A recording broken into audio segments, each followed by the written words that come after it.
Mangga Kak Asep, waktunya 60 menit. Terima kasih Ibu Ji, moderator pada siang hari ini. Terima kasih atas kesempatan yang sudah diberikan pada saya. Baik, bismillahirrahmanirrahim. Assalamualaikum warahmatullahi wabarakatuh. Selamat pagi menjelang siang, Ibu Bapak semuanya. Yang pertama, mari kita panjatkan puji syukur kehadirat Allah Subhanahu wa Ta'ala. Alhamdulillah pada pagi hari ini kita bisa bersua meskipun dalam daring ya. Ibu dan Bapak, izin mungkin saya diberi amanat sebetulnya ya dari PPD bahwa setiap PD ASDI itu harus memberikan sosialisasi terkait dengan pemenuhan kecukupan SKP. Ibu dan Bapak, izin saya sebelum menyampaikan materi, ada beberapa hal yang mungkin perlu disampaikan pada kesempatan pagi hari ini. Yang pertama, Ibu dan Bapak, ini merupakan agenda PDASDI Jabar ya, di mana salah satunya dari bidang satu ya, bidang pengembangan dan pembinaan profesi, tentu saja berkewajiban untuk menyampaikan updating terkait dengan salah satunya adalah regulasi-regulasi yang memang harus kita respon untuk bisa segera beradaptasi dengan regulasi yang ada. Kemudian yang kedua, pada kesempatan pagi hari ini, Ibu dan Bapak, kita memang sengaja menyampaikan sosialisasi sebetulnya lebih dikhususkan kepada teman-teman anggota tenaga gizi yang ada wilayah Jawa Barat. Namun ternyata memang respon dari teman-teman wilayah Jawa Barat juga ada yang mau ikutan, silakan saja. Mungkin pada saatnya nanti teman-teman di PD wilayah lain pun juga akan mengadakan kegiatan sejenis. Hanya mungkin PDASDI Jabar memulai lebih awal. Saya kira nggak jadi masalah. Kita sama-sama punya komitmen saling bantu satu sama lainnya, sehingga tidak ada kesulitan-kesulitan yang diperoleh atau kesulitan yang dihadapi oleh teman-teman tenaga gizi dimanapun tenaga gizi itu berada. Baik, Ibu dan Bapak, izinkan saya share screen terkait dengan materi yang akan dibawakan pada pagi hari ini, yaitu bagaimana pengelolaan pemenuhan SKP bagi tenaga kesehatan khususnya bagi tenaga gizi ya. Izin Ibu dan Bapak, sudah bisa dilihat tampilannya ya. Baik. Yang pertama Ibu dan Bapak, sebagaimana diketahui ya sejak munculnya Undang-Undang 17/2023 tentang kesehatan, banyak regulasi yang menjadi turunan dari undang-undang tersebut ya untuk ditindaklanjuti oleh seluruh tenaga baik medis maupun juga tenaga kesehatan, termasuk di dalamnya tenaga gizi. Nah, salah satu yang menjadi turunan dari undang-undang itu adalah terbitnya peraturan pemerintah ya nomor 28 tahun 2024, di mana di situ diatur tentang pelaksanaan dari Undang-Undang nomor 13 tahun 2023 terkait dengan undang-undang kesehatan. Kemudian diikuti oleh munculnya atau terbitnya peraturan Menteri Kesehatan nomor 1561 tahun 2024 tentang pedoman pengelolaan kecukupan SKP bagi Named dan Nakes. Nah, Ibu dan Bapak, ini memang KMK ini harus kita sosialisasikan kepada seluruh tenaga kesehatan khususnya tenaga gizi dimanapun berada, khususnya di tenaga gizi yang berada di wilayah Jawa Barat, untuk bisa sama-sama mencermati, mempelajari, dan juga nanti mengimplementasikan bagaimana KMK ini bisa dijalankan secara baik. Karena KMK ini sekarang menjadi rujukan ya bagi seluruh tenaga medis dan juga tenaga kesehatan termasuk tenaga gizi untuk bisa mengikuti perubahan ini supaya kita semua tidak mendapatkan kesulitan. Sosialisasi terkait dengan KMK ini memang harus dipastikan bahwa tidak ada lagi tenaga kesehatan yang mendapatkan kesulitan, ya, termasuk juga tenaga gizi. Oleh karena itu, mari Ibu dan Bapak kita sama-sama membaca ya KMK 1561 ini, karena ini sudah di-share di beberapa jaringan komunikasi ya, baik WA, email maupun juga website dari kementerian. Silakan saran yang pertama tentu saja Ibu dan Bapak mohon untuk memiliki ya KMK nomor 1561 ini kita pelajari bersama-sama. Selanjutnya Ibu dan Bapak izinkan pada kesempatan pagi hari ini saya beberapa kali memang mengikuti sosialisasi terkait ini ya bahkan di tingkat PPASDI pun juga sama-sama bedah bersama begitu ya bagaimana implementasi untuk tenaga gizi pada saat kita mau melakukan sebuah proses untuk pemenuhan SKP ini ya. Nah, Ibu dan Bapak pedoman pengelolaan pemenuhan SKP ini memang sudah ada aturannya ya Ibu dan Bapak bisa baca secara detail ya terkait dengan pedoman ini. Hanya saja memang Ibu dan Bapak pedoman ini harus kita bedah bersama-sama karena bahasanya belum bahasa teknis begitu ya. Sehingga nanti kita bersama-sama Ibu dan Bapak berdiskusi pada kesempatan siang hari ini untuk membedah pasal-pasal barangkali yang menjadi aturan regulasi yang harus kita penuhi dan bagaimana nanti kegiatan-kegiatan yang sudah kita laksanakan di fasilitas Pasienkes untuk kita terjemahkan ke dalam KMK ini ya. Sehingga nanti betul-betul teman-teman tenaga gizi juga diberikan kemudahan ya untuk mendapatkan SKP. Ya. Di amanat Undang-Undang 17 tahun 2023 ini dan Bapak yang di pasal 264 itu memang sudah disampaikan bahwa pemenuhan kecukupan SKP merupakan salah satu persyaratan dalam penjanjian SPP ya. Jadi sekarang memang SKP ini menjadi syarat utama ya ketika seseorang mau memperpanjang SPP pada saatnya SPP kita sudah tidak lagi atau sudah kadaluarsa atau sudah akan memasuki kadaluarsa begitu ya. Memang semuanya ini akan diatur dalam peraturan ya, yaitu oleh peraturan Kementerian Kesehatan. Nah, di dalam peraturan pemerintah 28 tahun 2023 itu dikatakan ya bahwa pemenuhan SKP ini digunakan untuk proses SPP. Nah, pemenuhan SKP itu harus melalui atau diikuti dengan tiga ranah kegiatan yang kita laksanakan sehari-hari di Pasienkes. Yang pertama misalnya ranah tentang peningkatan kompetensi ya melalui sebuah proses pembelajaran apakah itu latihan ya ataupun juga workshop atau webinar dan sebagainya. Itu ranah yang pertama. Dan kedua ranahnya ranah kegiatan pelayanan yang dilakukan oleh kita ya di Pasienkes dan ranah yang ketiga adalah ranah pengabdian pada masyarakat. Nah, standar pemenuhan SKP ini memang menurut PP 28 tahun 2024 itu ditetapkan oleh Kolegium ya.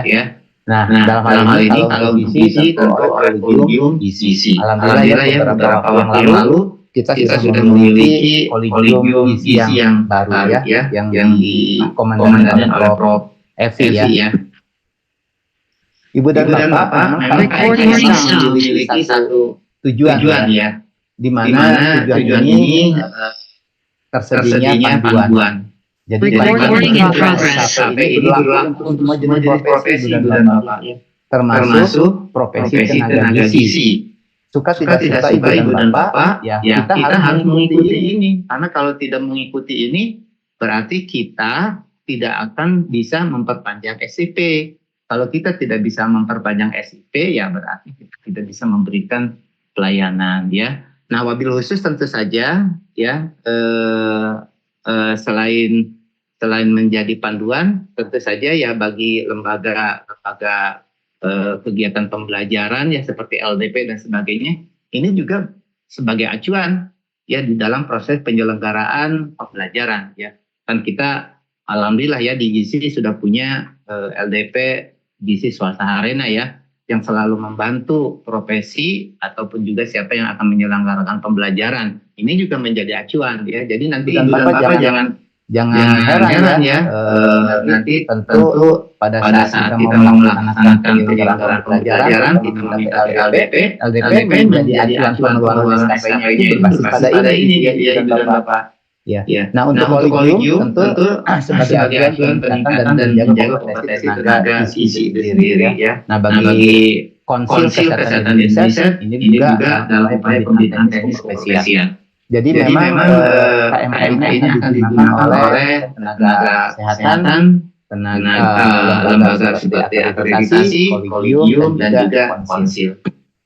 Nah, Ibu dan Bapak, kalau kita lihat pada regulasi ya, tentu penggunaan SKP ini harus melalui sebuah tiga ranah ya, tiga ranah, di mana ranah itu meliputi ranah pembelajaran, pelayanan, dan pengabdian. Nah, Ibu dan Bapak di dalam regulasi ini sudah diatur tentang komposisi. Jadi kalau dari pembelajaran ini persentasenya Ibu dan Bapak minimal 45. Jadi nanti kalau misalnya Ibu dan Bapak kurang dari 45, ini tentu saja tidak memenuhi persyaratan. Jadi Ibu dan Bapak dipastikan nanti 45% itu dipenuhi. Nah, dari ranah pelayanan itu 35%. Kalau Ibu dan Bapak tidak memberi pelayanan, bahkan kurang dari 35, itu juga nanti tidak akan terpenuhi. Ya, dan SIP-nya nanti tentu tidak akan direkomendasi ya untuk mendapatkan perpanjangan SIP. Pun juga pengabdian masyarakat itu minimal 5%. Kalau lihat dari jumlah angkanya nggak 100% ya Ibu dan Bapak. Nah, selisih dari kekurangannya itu Ibu dan Bapak boleh diambil dari tiga ranah ini. Ternyata misalnya Ibu dan Bapak ngambilnya di kekurangannya di pembelajaran boleh. Karena pembelajarannya menjadi 40% boleh. Atau Ibu dan Bapak dari pelayanan menjadi misalnya 40% boleh. Atau dari pengabdian menjadi 10%. Asal komposisi minimalnya tetap dipenuhi. Nanti tim verifikator ya akan melakukan sebuah verifikasi terhadap usulan Ibu dan Bapak berikan. Nanti komposisi ini harus dipenuhi. Kalau misalnya belum dipenuhi biasanya ada feedback gitu ya, bahwa mohon dipenuhi. Komposisi ini menjadi mutlak untuk seluruh tenaga gizi ya Bapak. Pun juga tenaga medis dan tenaga kesehatan lain. Nah, di sini ada kondisi khusus apa yang disebut dengan kondisi khusus karena satu dan lain sebab dan Bapak misalnya di area wilayah yang memang ada kesulitan begitu ya untuk mengadaptasi pembelajaran dan sebagainya ya sehingga sulit sekali ya.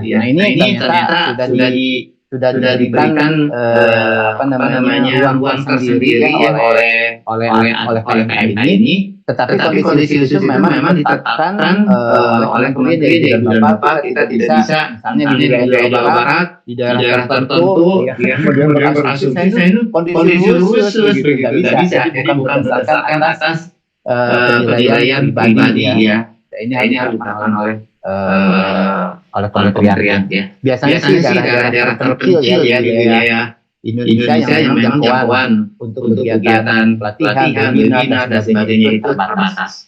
Nah, komposisinya berbeda ya. Jadi untuk pembelajaran 25, pelayanannya dibanyakin ya jadi 5 dan pengabdian masyarakatnya 5. Nah, ini Bapak untuk ahli gizi berapa pemenuhan SKP yang didapat selama 25 tahun ya Bapak? Ahli gizi naik ya, dan Bapak kalau sebelumnya kan kita 25 ya. Dengan KMK yang ini itu kita harus 50 dan Bapak. Ya, 50 itu ternyata batas minimal seluruh tenaga kesehatan ya. Bahkan kalau untuk teman psikologi itu sampai 100 ya. Apoteker juga 100, dokter gigi spesialis, 100 dokter gigi 100. Nah, dokter spesialis ya itu 250 ya. Kita insyaallah 50 bisa kita penuhi ya Ibu dan Bapak. Jadi pemenuhan yang harus kita dapatkan ya selama kurun waktu 5 tahun. Kita nggak bisa nawar-nawar nih Ibu dan Bapak ya. Kita harus 50. Kita coba lihat ya Ibu dan Bapak karena penggunaan SKP untuk tenaga gizi nih khususnya. Ya. Coba di dalam ranah pembelajaran itu Ibu dan Bapak ya. Kita bisa melakukan sebuah proses pembelajaran melalui berbagai macam kegiatan ya. Jadi pembelajaran itu bisa diikuti seperti kegiatan adanya seminar ya, baik online maupun offline begitu ya. Termasuk di dalam kegiatan webinar ya, kemudian workshop, kemudian simpo, kemudian pembelajaran melalui e-learning. Nah, ini semua Ibu dan Bapak bisa kita ikuti ya. Dan saya pikir insya Allah untuk tenaga gizi tidak akan kesulitan ya Ibu dan Bapak untuk mendapatkan pembelajaran ini ya, karena memang hampir setiap waktu, setiap saat kita selalu disuguhkan penawaran-penawaran terkait dengan ini semua. Yang jelas bahwa kita sekarang harus bisa mempersiapkan diri ya, dan harus bisa menghitung-hitung sendiri kira-kira SKP kita untuk 5 tahun ke depan harus dapat berapa gitu ya. Nah, oleh karena itu saya yakin tidak ada kesulitan. Kan izin Ibu dan Bapak, kami pun juga dari PDASI Jabar, Allah akan membuat semacam kegiatan rutin begitu ya. Apakah itu webinar, apakah itu workshop ya, dan seterusnya supaya Ibu dan Bapak di wilayah Jawa Barat, umumnya juga di seluruh Indonesia bisa mengakses ya proses ini, termasuk juga nanti pelatihan-pelatihan yang akan dilakukan. Nah, selain itu juga Ibu dan Bapak ya, ada juga yang MOC ya, yang itu secara e-learning itu juga nanti dari profesi pagi itu akan juga memfasilitasi terkait dengan pelatihan yang secara mandiri dilakukan melalui e-learning ya. Beberapa waktu yang saat ini mungkin ke depan dan Bapak juga kemarin kan sudah di broadcast ya. Ada dua e-learning yang bisa diikuti ya terkait dengan screening dan antropometri. Itu Ibu Bapak boleh tuh ya mengakses, bahkan kuotanya pun juga sampai 10.000 ya. Nah, ini Ibu dan Bapak secara mandiri diklik melalui pembelajaran LMS itu bisa dilakukan. Jadi insya Allah kalau untuk pembelajaran semacam ini Ibu dan Bapak tidak akan ada kesulitan selama atau selagi Ibu dan Bapak memang aktif begitu ya untuk minta akses pembelajaran yang ditawarkan oleh setiap lembaga yang termasuk oleh ASDI. Nah, memang Ibu dan Bapak terkait dengan kategori materi pembelajaran ya, ada yang disebut dengan materi spesifik keprofesian ya, ada yang disebut dengan materi kesehatan umum dan materi non kesehatan. Nah, khusus yang materi non kesehatan ya Ibu dan Bapak ini memang di dalam KMK-nya tidak akan mendapatkan SKP begitu ya. Nah, kalau misalnya ingin mendapatkan SKP berarti Ibu dan Bapak mengikuti materi terkait dengan keprofesian dan kesehatan ya. Jadi untuk keprofesian dan kesehatan umum pastinya akan ada SKP yang akan diberikan oleh staf mutu ya melalui lembaga diklat profesi yang menjalankannya. Jadi silakan ya, saya kira Ibu dan Bapak kita bisa mengikuti penawaran-penawaran yang diberikan oleh lembaga-lembaga yang menyelenggarakan kegiatan pembelajaran ini ya.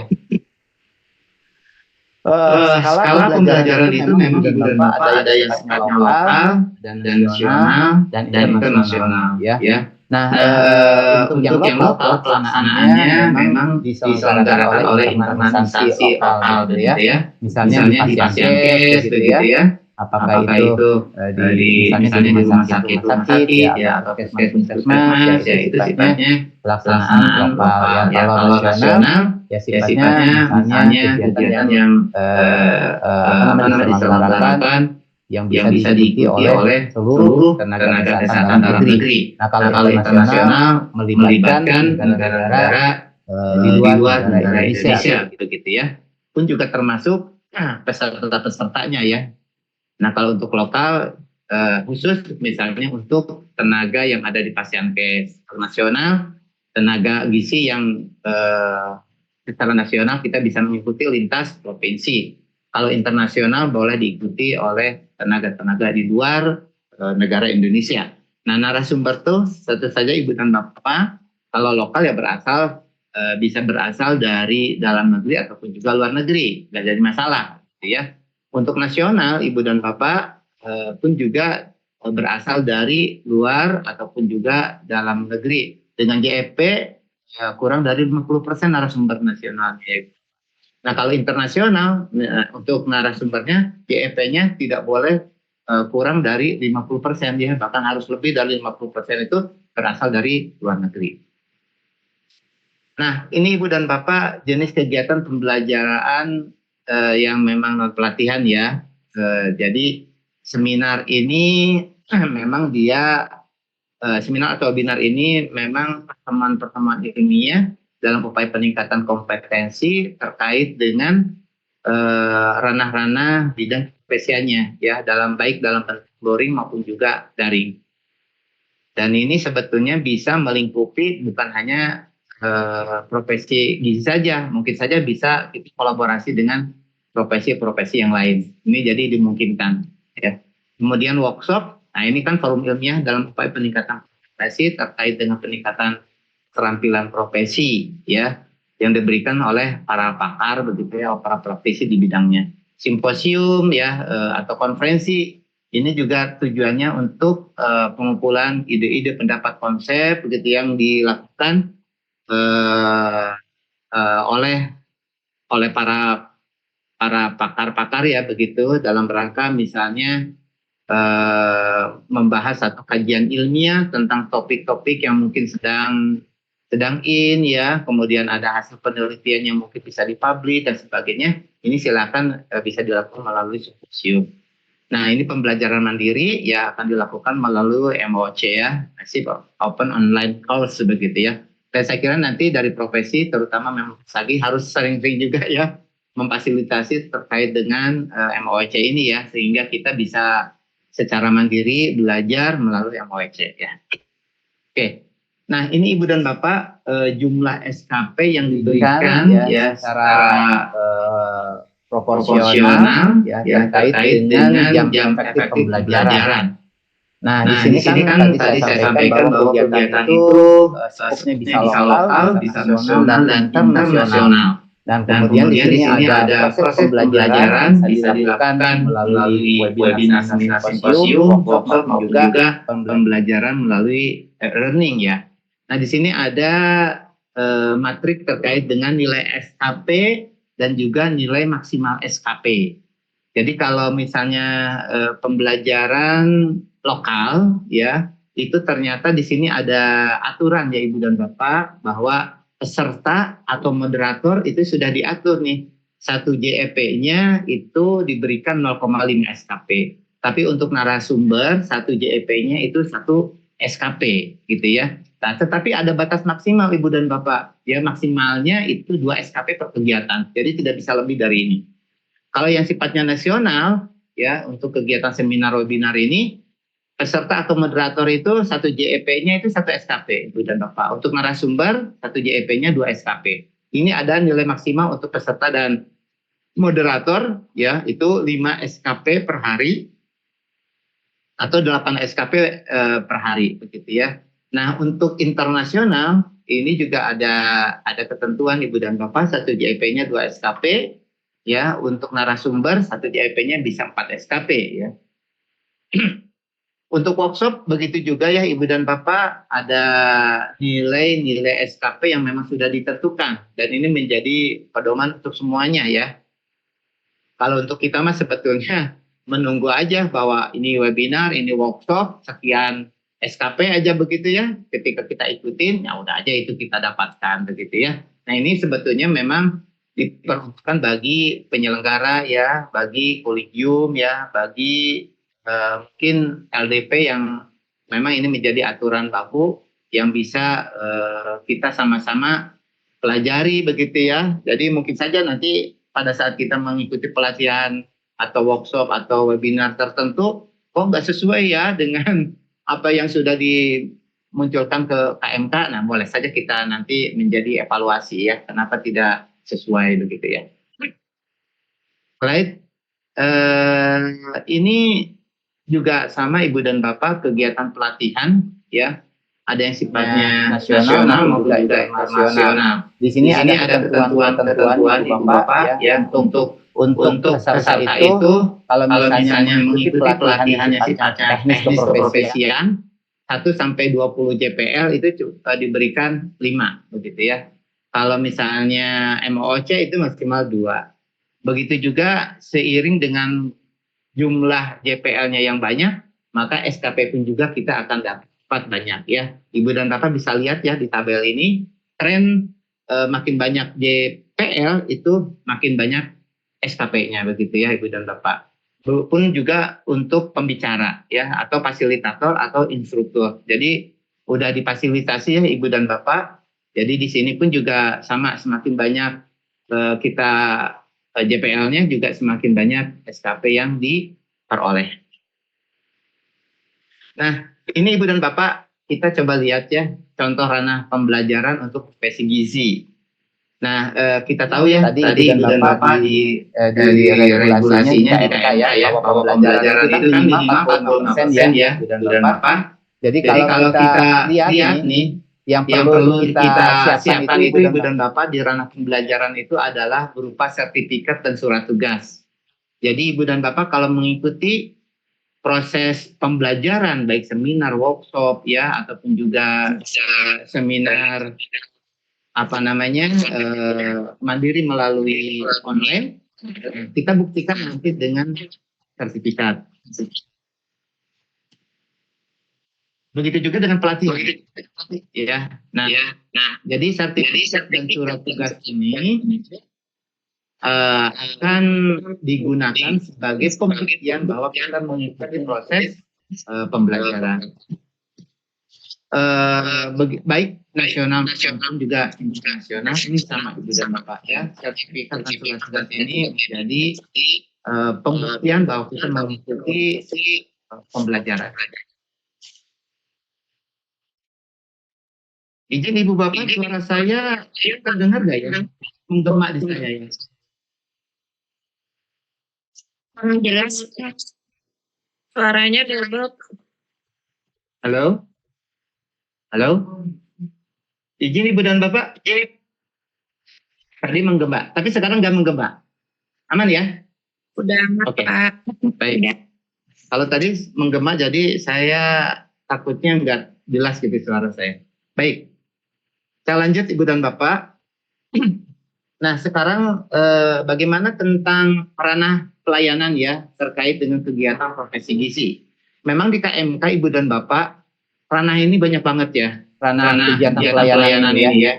Jenis-jenis pelayanan di dalam KMK ini kan memang berlaku untuk tenaga medik dan tenaga kesehatan pada umumnya Ibu Bapak. Di sini memang bahasanya ada pemeriksaan, diagnosis gitu ya, pemeriksaan laboratorium atau penunjang lain, kemudian ada tindakan intervensi profesi tertentu, kemudian ada pelayanan sifatnya administrasi profesian, kemudian ada pelayanan profesi tertentu dalam bentuk asuhan dan asuhan gitu ya, kemudian ada melakukan penatisan atau MCU atau pemeriksaan yang lainnya. Kemudian juga ada kegiatan expertise ya di bidang keprofesian, kemudian ada visum et repertum gitu ya, kemudian kegiatan berhubungan dengan keahlian, saksi ahli, kemudian kegiatan surveillance, epidemiolog, kemudian ada kegiatan untuk bencana begitu ya, kemudian ada kegiatan diskusi atau jurnal,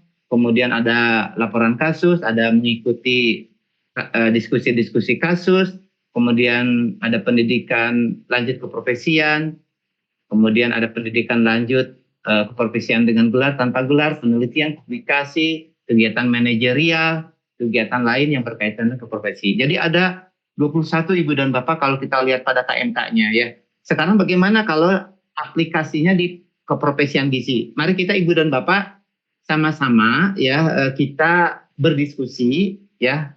Karena ini semuanya juga hal-hal yang baru dengan KMK ini dan bagaimana mensinergikan kegiatan yang sudah kita lakukan di Pasyankes, kemudian kita terjemahkan dalam KMK, kita sama-sama mengkritisinya ya Ibu dan Bapak. Kita mungkin nanti di diskusi kita bisa banyak sharing ya satu sama lain. Jadi ini Ibu dan Bapak, ini beberapa kesempatan ya di profesi ASDI. Ini pernah kita bahas bersama-sama. Dan ini mungkin menjadi materi yang akan disosialisasikan ke seluruh tenaga gizi di wilayah Indonesia. Ya. Nah, Jawa Barat kalau yang pertama ya Ibu dan Bapak. Nah, kalau di ranah pelayanan yang minimalnya 35% Ibu dan Bapak, ada kegiatan pertama yang kita sebut dengan pemeriksaan atau diagnosis Ibu dan Bapak. Di sini memang idealnya Ibu dan Bapak kita punya resource sendiri terkait dengan pemeriksaan ini. Ya. Nah, di dalam DOMK ini di dalam MK ini memang yang disebut dengan pemeriksaan atau diagnosis ini adalah melakukan pemeriksaan diagnosis terhadap pasien yang dari pemeriksaan fisik, kejiwaan, laboratorium, baik oleh pemeriksaan atau telemedicine begitu ya. Nah, di sini ada ketentuan ya. Jika kita melakukannya 1-25% per bulan, maka akan diberikan 2 SKP. Beda dengan P2KB sebelumnya Ibu dan Bapak. Ini lebih lebih memberikan peluang banyak ya kepada kita semua untuk dimudahkan. Jadi kalau misal kita memberikan layanan terhadap pasien, satu saja ini udah dihargai loh Ibu dan Bapak 2 SKP. Bayangkan ya. Nah, tapi ada range 1-25 ya per bulan. Nah, kalau Ibu dan Bapak lebih dari 25 tidak bisa diakumulasi loh Ibu dan Bapak, ada batas cuma 3 SKP dalam 1 bulan. Ya, jadi Ibu Bapak misalnya ada 75.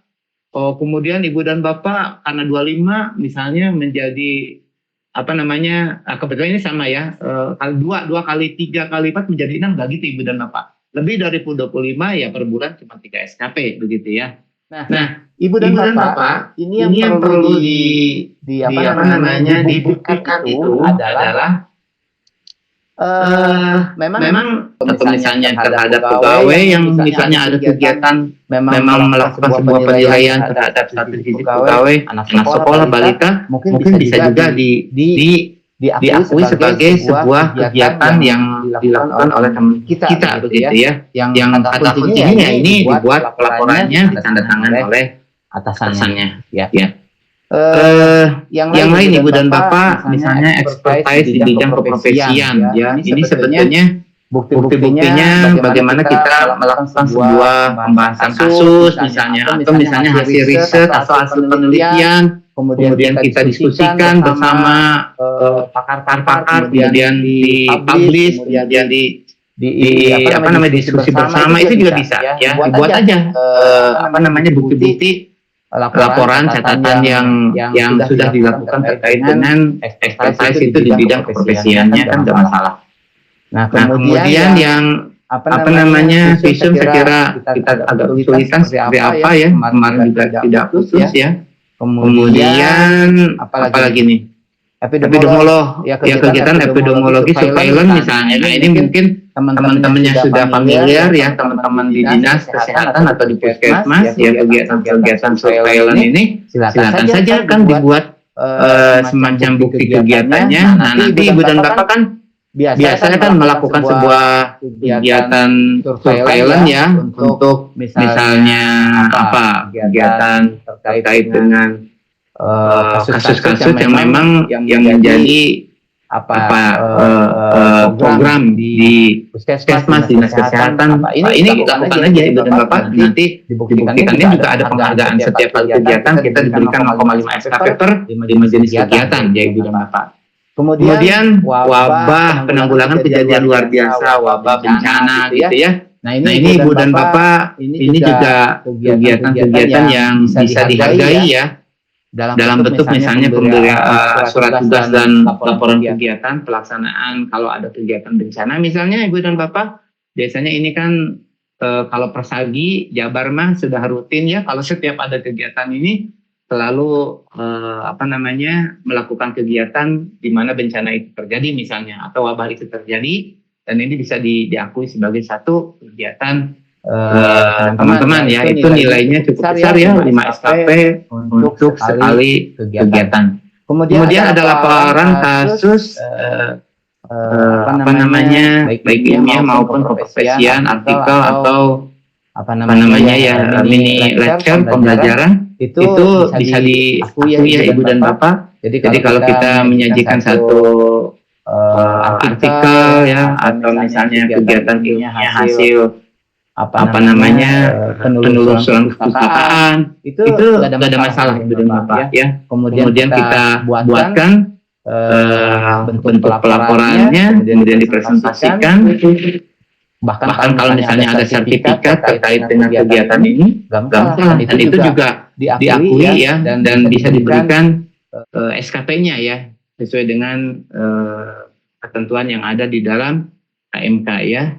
Yang sertifikat lokal 0,5, yang bersifat nasional 1,5, internasional 2 SKP ya. Bahkan kita juga mengikuti sebagai peserta itu dapat ya 0,5 SKP per kegiatan kasus ya misalnya ya.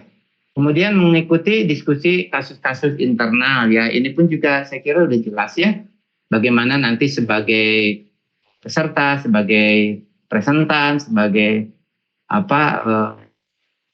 pembimbing dan sebagainya ya, bahwa nanti bukti kegiatannya ya saya kira dalam bentuk pelaporan juga bisa dibuatkan. Kemudian kalau misalnya udah ada bukti-bukti mungkin masuk di dalam jurnal, ada artikel atau di dalam apapun yang menjadi bukti bahwa itu kegiatan dilakukan. Kemudian ada pendidikan lanjut ya yang sesuai dengan inline-nya, begitu keprofesian. Ini malah besar sekali ya Ibu dan Bapak. Sekali melakukan kegiatan dihargai 25 SKP ya. Kalau misalnya untuk yang tidak sejalur pun juga kita ternyata masih dihargai ya. Kita mendapatkan 15 SKP. Kalau pendidikan tanpa gelar, contohnya misalnya mengikuti fellow misalnya gitu ya, beberapa bulan, 1, 2, atau 3 bulan, kemudian kita balik ya, kemudian dibuktikan dengan bukti bahwa kita mengikuti fellow atau pendidikan non gelar ya, kita udah dapat 2 SKP ya. Kalau penelitian, nah ini juga saya kira udah jelas ya, penelitian kalau sebagai peneliti utama dapat 5 SKP, kalau kita sebagai anggota dapat 2 SKP. Kemudian di publikasi misalnya ya, publikasi juga kan ada nih ya, kegiatan ilmiah misalnya itu 1 SKP setiap publikasi ya. Kemudian apalagi kalau misalnya kita sebagai penulis pertama ya, itu besar ya, 7,5 SKP. Kalau penulis pertama atau koresponden 5 SKP. Sebagai anggota 3 SKP.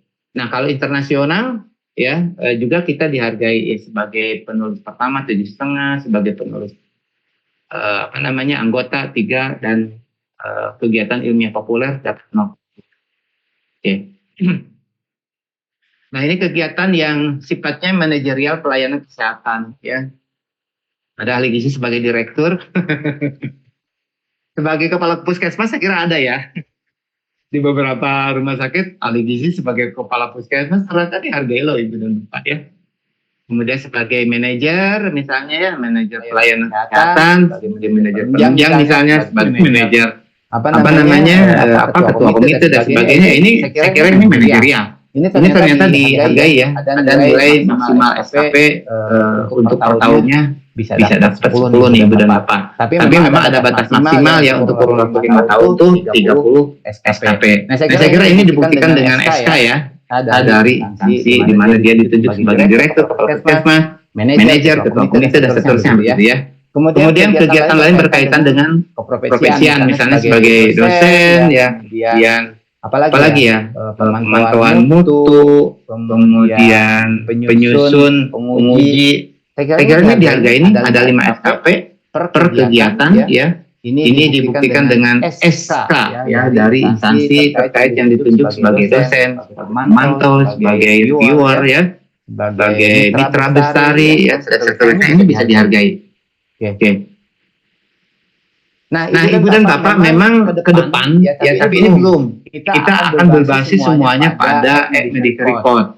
Ya, tetapi sekarang belum terintegrasi ya. Jadi ya kita sebetulnya ini belum dilaksanakan. Nah Ibu dan Bapak ini sebagai sebuah contoh ya bukti rekapitulasi. Ini hanya contoh Ibu dan Bapak misalnya di kegiatan pelayanan asuhan ya, misalnya Ibu dan Bapak melakukan kegiatan 1 semester dari bulan Januari sampai bulan Juni ya tahun 2024. Ternyata Ibu Bapak melakukan banyak sekali misalnya nih ya, sampai misalnya satu semester ini bisa melakukan asesmen gizi aja bisa terhadap 290 pasien ya. Kan di dalam regulasinya Ibu dan Bapak 1 sampai 25 ya. Ada maksimalnya 75 per 5 tahun. Wah ini mah udah dapat di satu kegiatan ini saja ya. Jadi saya kira Ibu dan Bapak nggak usah khawatir, kita tidak akan mendapatkan SKP ya selama Ibu dan Bapak memang melakukan aktivitasnya. Ya tinggal nanti rekapitulasinya Ibu dan Bapak. Cara membuat rekapitulasinya tidak ada ketentuan yang khusus ya Ibu dan Bapak, ini hanya contoh saja. Yang jelas bahwa rekapitulasi itu di dalam dokumennya dibuat 1 semester atau 1 tahun ya Ibu dan Bapak di dalam KMK-nya. Silakan aja Ibu dan Bapak buat percakapannya yang bisa menjawab terhadap kegiatan-kegiatan di dalam KMK. Begitu juga misalnya di kegiatan penyelenggaraan makanan misalnya ya. Ibu dan Bapak merencanakan kebutuhan bahan makanan misalnya CKBM misalnya gitu ya. Ini juga kan banyak sekali ya. Jadi yang sifatnya administratif kegiatan pelayanan ini bisa saya kira. Jadi tidak akan kesulitan saya kira Ibu dan Bapak dalam mendapatkan SKP sepanjang Ibu dan Bapak memang melakukan bukti-bukti kegiatannya tinggal direkap begitu ya. Ya. Kalau ranah pengabdian Ibu Bapak yang terakhir ya. Ranah pengabdian itu di dalam KMK-nya itu kan banyak sekali ya Ibu dan Bapak. Ada kegiatan yang sifatnya pengobatan massal kalau medis biasanya ya. Kalau ahli gizi mah kan jarang ya pengobatan massal atau nanti kegiatan-kegiatan yang melibatkan massa banyak begitu ya. Kalau konseling misalnya yang sifatnya di Hari Gizi Nasional ya kita ngadain konseling massal serentak kan bisa saja dilakukan ya. Penyuluhan misalnya edukasi, penyuluhan massal kan bisa juga dilakukan ya. Kemudian ada penugasan khusus dari pemerintah gitu. Di daerah-daerah tertentu tugaskan boleh. Keterlibatan misalnya dalam bencana ya tim haji dan sebagainya itu juga bisa diakui ya. Kemudian keterlibatan dalam organisasi keprofesian ya, keilmiahan, keilmuan, ormas ya. Bagaimanapun juga kita bisa mungkin keterlibatan dalam organisasi profesi bisa diakui ya. Penyuluhan melalui media sosial, narasumber rubrik di TV, media, apapun begitu ya yang kita bisa memberikan rubriknya silakan, tidak jadi masalah. Yang pasti bahwa ketentuan dasarnya Ibu dan Bapak ya bahwa kegiatan pengabdian itu dilakukan harus berkaitan dengan kesehatan. Kalau non kesehatan tidak bisa. Kegiatan ya dilakukan oleh institusi atau institusi manapun ya dan tidak membutuhkan persetujuan Kementerian Kesehatan Ibu dan Bapak. Jadi ya laksanakan aja kegiatan itu ya oleh kita, oleh rumah sakit, oleh profesi ya oleh Asdi, oleh Isna, Asni, oleh Persalgi di wilayah di mana akan dilakukan aja. Nah, diwajibkan untuk berkoordinasi dengan dinas kesehatan atau instansi lain kesehatan di pemerintah setempat jika terdapat tindakan intervensi ya operatif atau misalnya yang sifatnya memang itu membutuhkan payung hukum begitu ya, diketahui oleh setempat. Misalnya kalau konseling gizi, kalau kita melibatkan dinas kesehatan, kita mau penyuluhan kelompok, mau edukasi di wilayah tertentu yang memang itu menjadi wilayah dinas kesehatan, boleh saja kita koordinasi ya, atau misalnya dalam rangka event-event tertentu. Ya, hari-hari kesehatan nasional, misalnya kita mau boleh aja ya. Kemudian kegiatan berupa bukti kegiatan berupa sertifikat kegiatan, berita acara atau surat tugas ini harus didapatkan ya. Kemudian itu menjadi bukti pada saat kita mengupload di LMS gitu ya. Oke, nah ini saya kira dokumen-dokumen yang bisa dibuat Ibu dan Bapak ya. Contohnya sebetulnya di KMK itu ada ya. Tapi yang pasti bahwa tidak baku Ibu dan Bapak ya. Jadi yang jelas itu setiap kegiatan kalau kita bisa membuat dokumentasi, apakah itu bentuknya surat tugas, berita acara, laporan dan sebagainya, buat aja Ibu dan Bapak bahwa kita atau sertifikat kita sudah melakukan sebuah proses pengabdian ya sesuai dengan kegiatan dari pengabdian itu sendiri. Nah, ini saya kira kalau kita lihat ranah pengabdian terkait dengan profesi gizi ya, ada penyuluhan kesehatan atau gizi peserta minimal 20 orang ya Ibu dan Bapak. Di sini memang akan dibuktikan dengan surat tugas atau surat sertifikat kegiatan ya.